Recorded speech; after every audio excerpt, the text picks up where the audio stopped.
go ahead and call the matter of People versus Rebecca Renee Haro, case number FERI 2504808-2. Counsel, please state your appearances. Morning, Your Honor. Jeff. Good morning, Your Honor. William Robinson for the people. All right, good morning to you all. So we're here today for a preliminary hearing, but I understand that the parties have in the interim resolved the matter. Is that correct? That is correct, Your Honor. Yes, Your Honor. Yes. All right, so I have a copy of the plea agreement here. I understand that under the terms of the plea agreement, the people will be moving to amend the complaint. Is that correct? Yes, Your Honor. Counts 3, 4, and 5. 4, 5, and 6. Count 4 will be a violation of Penal Code Section 273AA. Attached to that will be an allegation pursuant to 12022.7 subdivision D, causing great bodily injury to a child under 5. And count 5 will be an amended violation of Penal Code Section 192 subdivision B, involuntary manslaughter. And then count 6 will be an amended count 6 will be a violation of Penal Code Section 32, accessory after the fact of murder.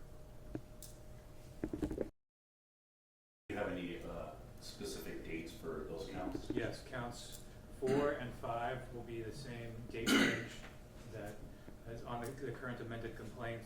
Counts 1, 2, and 3. For count 6, the accessory, the date range is August 5th through August 22nd, 2005.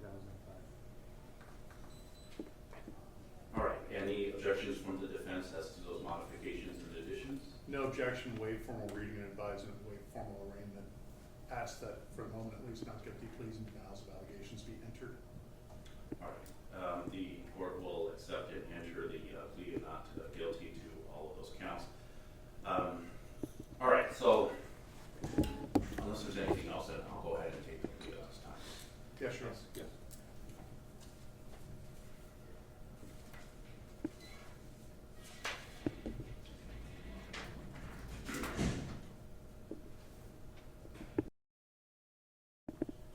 All right, Ms.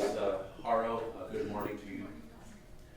All right, so I understand that it looks like you've entered into a plea agreement with the people. Just very generally, I'm not going to go into all of the details at this moment, but I just want to make sure that you understand the general terms of the agreement.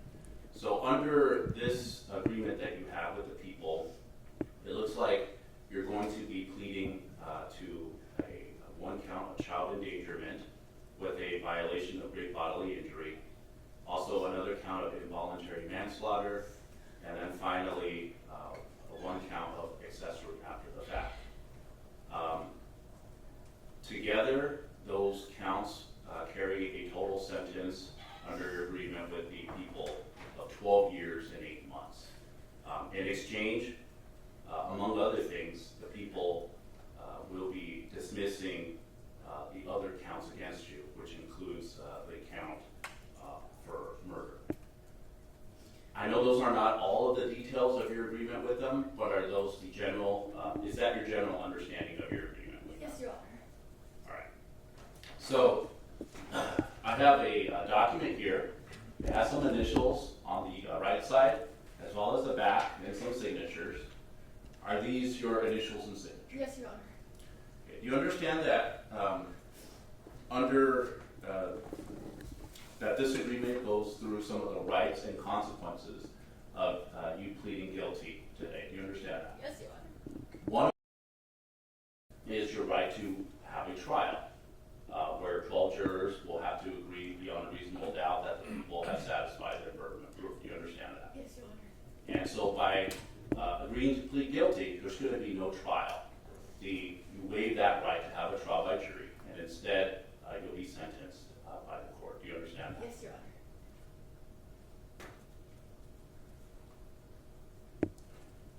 Honor. Before signing and initialing this form, did you have a chance to go through all of the rights on that form? Yes, Your Honor.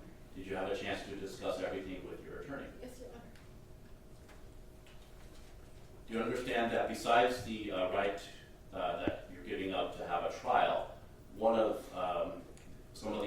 rights that you'll be giving up is if you're not a United States citizen, if you plead guilty, your conviction will almost certainly have an impact on your ability to remain in this country. Do you understand that? Yes, Your Honor.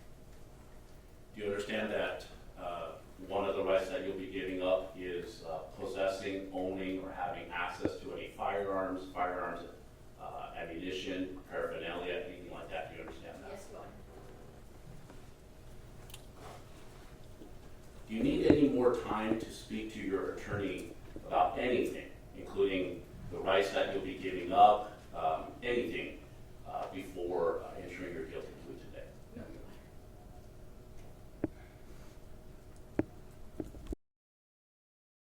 Honor. Is anyone forcing you or forcing anyone close to you, exerting any pressure on you or anyone close to you in order for you to plead guilty today? No, Your Honor.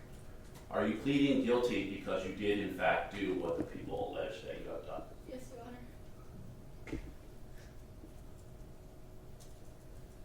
All right. Mr. Robinson, can you prepare a factual basis to be recited in court? It's Mr. Smith. I'm sorry, Mr. Smith. Sure. Do you want me to take a factual basis? Yes, Ms. Haro. So I'm going to have the prosecutor right now read a factual basis, and basically what this is what they believe that they can prove if this case were to proceed to trial. I want you to be listening to everything that he's saying, because that after he's finished, I'm going to ask if you believe he can prove that the people can prove all of those things beyond a reasonable doubt if this case were to proceed to trial. And, Your Honor, I would offer a stipulation to a factual basis to the pleas that we're entering today. All right. Is that acceptable to the people stipulation? As to these specific pleas, yes. Yes, Your Honor. Okay, then the court will accept the factual basis. All right. All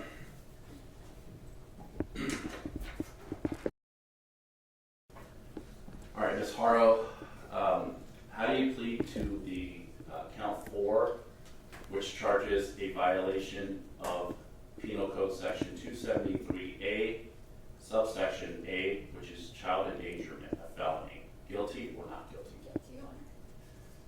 Do you admit or deny the violation under Penal Code Section 12022.7D, which is conduct resulting in great bodily injury? Do you admit or deny that allegation? No, Your Honor. How do you plead to count 5, which charges a violation of Penal Code Section 192B, which is involuntary manslaughter? Guilty or not guilty? Guilty, Your Honor. And finally, how do you plead to count 6, which charges a violation of Penal Code Section 32, which is an accessory after the fact? Guilty or not guilty? Guilty, Your Honor. All right, does counsel join? I do.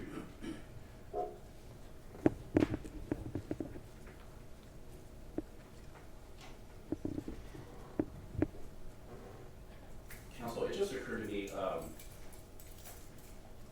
under the terms of the agreement, defendant would also be admitting to one of the aggravated factors. Is that correct? Yes, Your Honor, and it's delineated in the plea agreement, the plea form in the sentencing section on the last line right above the credits. There's an admission to 4.421, I believe.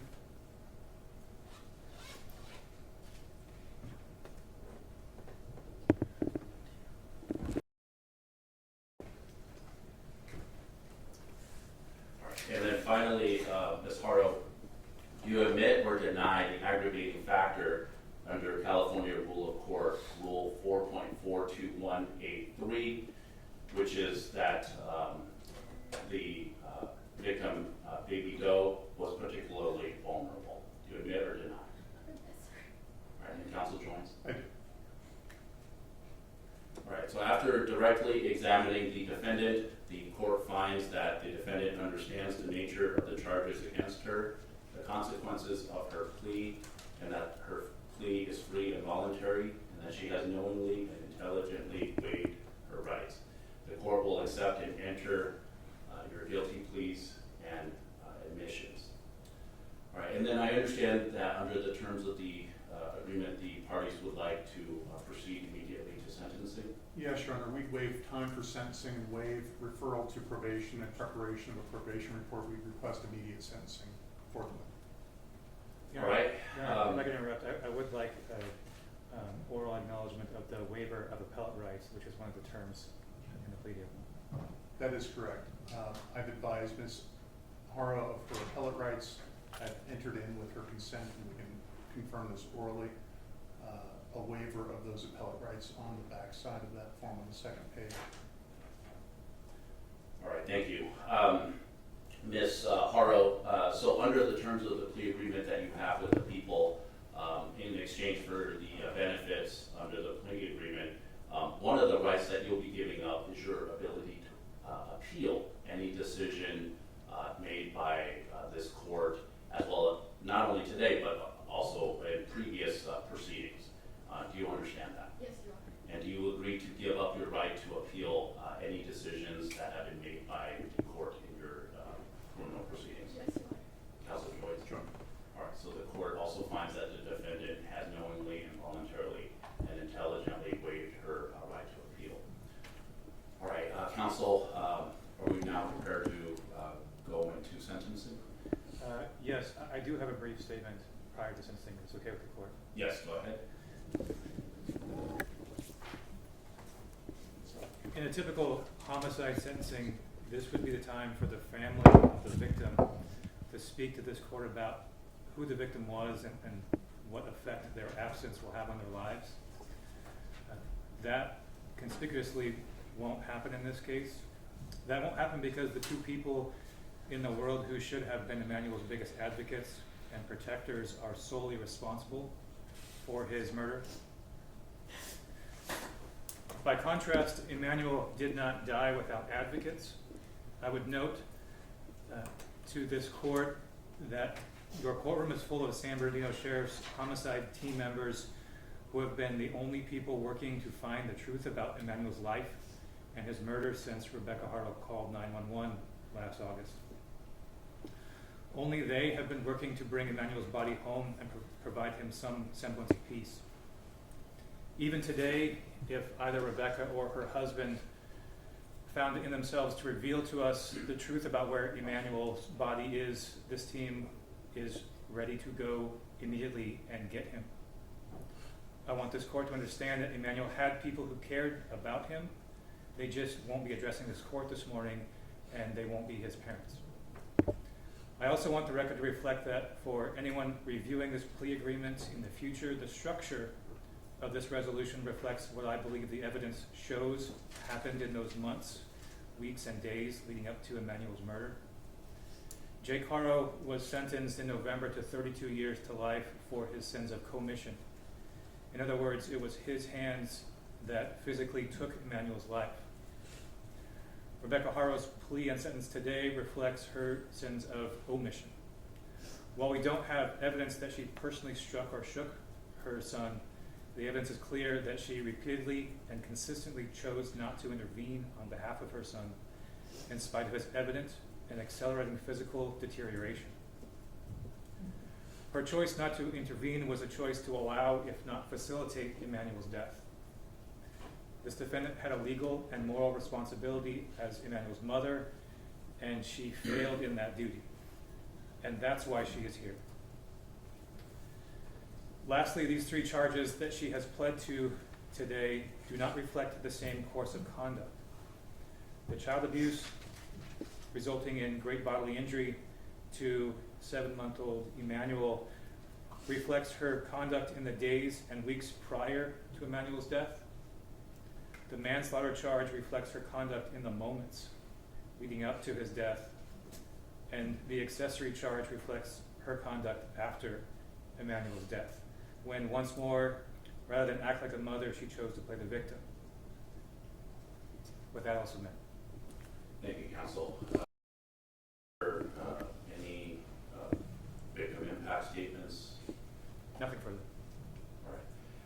All right. And have the people complied with mercies? Yes. Yes. Mr. Moore, is there any statements the defense would like to make? Not at this time, Your Honor. All right.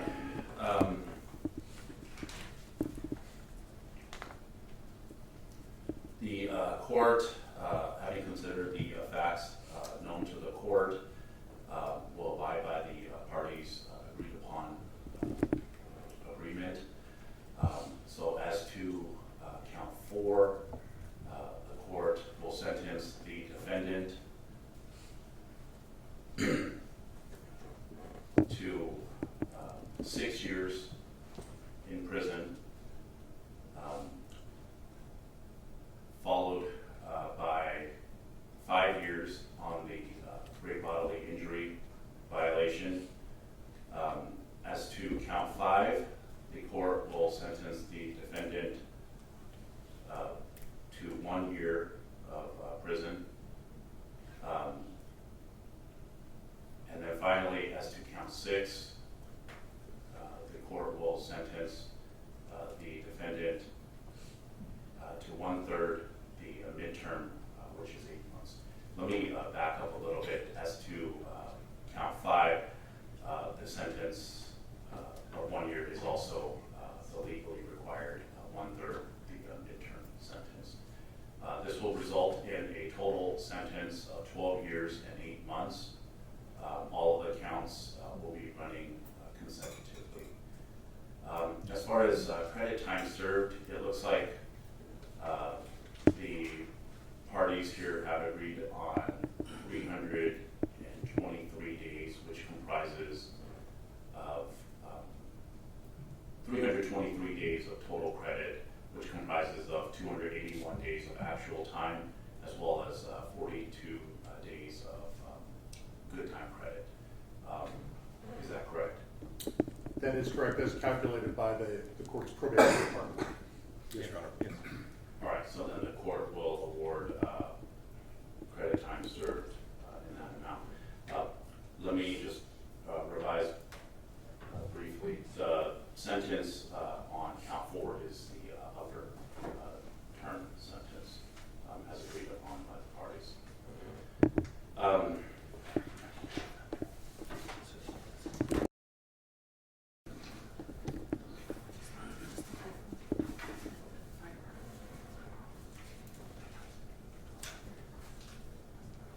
So Ms. Haro, as I explained to you earlier, under the terms of the plea agreement and your conviction, you will not be able to possess or own any firearms or ammunition or any paraphernalia related to that.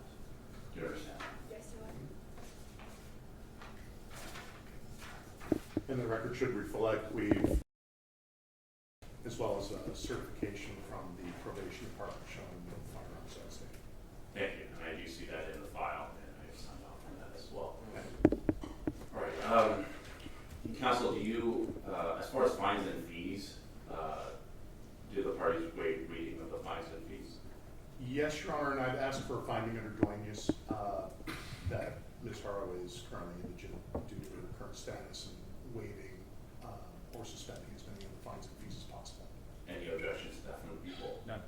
All right, in light of the financial condition of the defendant, the court will waive whatever fines and fees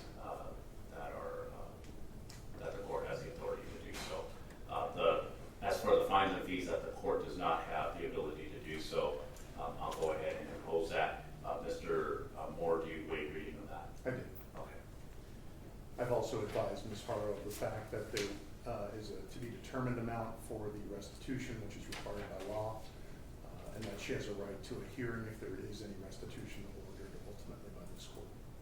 All right, thank you for that. So the court will impose restitution in an amount to be determined. If there's any issues with that, then the court will retain jurisdiction in order to adjudicate that.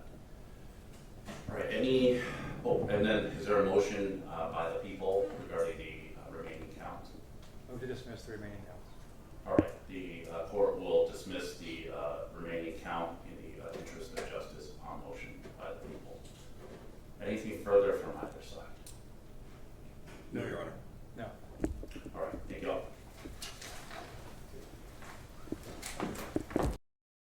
I can step out of the courtroom for